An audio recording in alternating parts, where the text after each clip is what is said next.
Hay cosas que solamente pueden hacer los hombres y otras que solamente pueden hacer las mujeres. Detrás de todo gran hombre hay una gran mujer. Los hombres no deben llorar. Los hombres son racionales.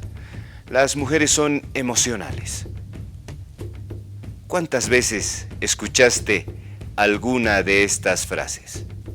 Bienvenidos a Sapiens, activismo contra el machismo.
Bienvenidos a Sapiens, este espacio que va a intentar, a partir de este contexto, poder analizar masculinidades, cuáles son los roles que asumimos los hombres en la sociedad.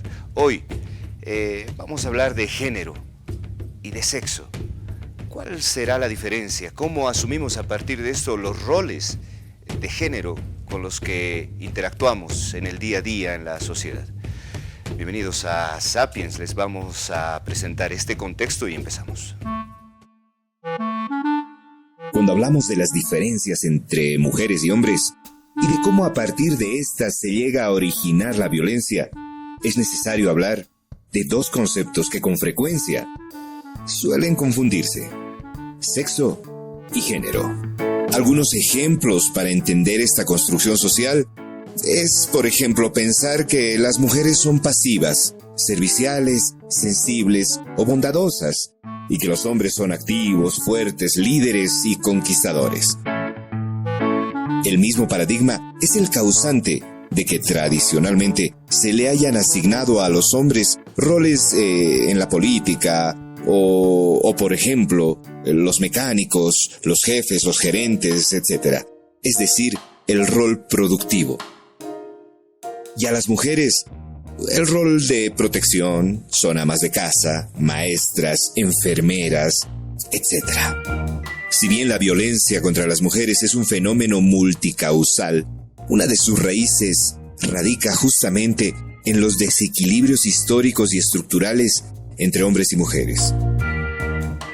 Conocer las diferencias entre sexo y género y entender que mujeres y hombres somos iguales y tenemos las mismas capacidades sin importar nuestra biología son elementos clave para prevenir y erradicar la violencia. A ver, habrán pasado algunos años, tal vez un poquito cerca a los 10.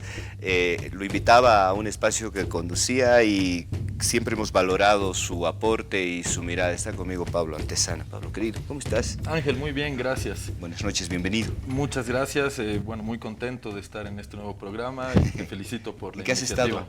¿Qué has estado haciendo, hermano? Bueno, dedicándome a mis cosas, ¿no? Yo soy politólogo, así que bueno, he estado ahí en distintos espacios, en distintas actividades, pero siempre en el campo de la ciencia política. Pertenece a IPAS y es una de las personas que nos va a acompañar de manera regular. Está con nosotros Edwin, querido, ¿cómo estás? Bien, gracias, gracias Ángel. Sí, es un gusto estar aquí compartiendo con ustedes, tocando estas temáticas que son de tanta trascendencia en este contexto en el que estamos, ¿no? Gracias por la invitación y bueno, vamos a estar aquí presentes en todos estos programas. ¿Cuál es la diferencia entre sexo y género? Tendríamos que empezar por ahí para poder disparar el tema. Bueno, sí, esencial diferencia que tenemos entre el sexo y el género es que el sexo es algo natural, es algo con lo que nacemos y no podemos desprendernos de él en ningún momento, ¿no? Vamos a ser así desde que nacemos hasta que morimos. En cambio, el género es una construcción, es algo con lo que nos van programando desde que nacemos, ¿no? Entonces, como toda construcción, se puede también deconstruir y eso es lo que pretendemos, ¿no? Que esta masculinidad hegemónica que nos domina en este tiempo se hace precisamente herramienta del género para hacer una opresión del hombre hacia la mujer. Pablo, ¿tú crees que nuestro sexo nos determina a lo largo de nuestra infancia, nuestra adolescencia? ¿Nos van construyendo a partir de nuestro sexo antes que de nuestros valores, antes que de nuestras necesidades de relacionarnos, por ejemplo? Sí, sin duda, coincido con lo que decía Edwin. Evidentemente, a partir de nuestras características biológicas y del sexo con el que cada uno de nosotros nacemos, hay toda una construcción social, ¿no? Y una asignación de roles según el sexo con el que tú has nacido, ¿no? Entonces, evidentemente, yo coincido que esa es una diferencia sustancial y justamente como los roles de género son una construcción social, el gran reto es analizarlos, es tener una actitud crítica frente a ellos y poder deconstruirlos, si es el caso, ¿no? Ahora, ¿nuestros roles de género se habrán iniciado así, en torno a una fogata, cuando éramos sapiens todavía y estábamos empezando a debatir cómo íbamos a organizarnos como comunidad? Me imagino que sí, ¿no? Más o menos me imagino que ha debido ser así.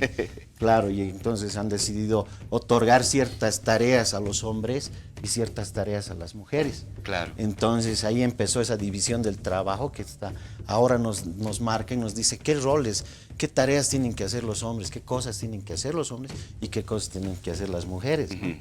Ahora, Pablo, si vamos a coincidir en que ha sucedido más o menos en un contexto como este, ¿qué es lo que habrá determinado que de pronto sean los hombres los que piensen que tienen que dominar el contexto y definir las tareas de los otros, ¿no?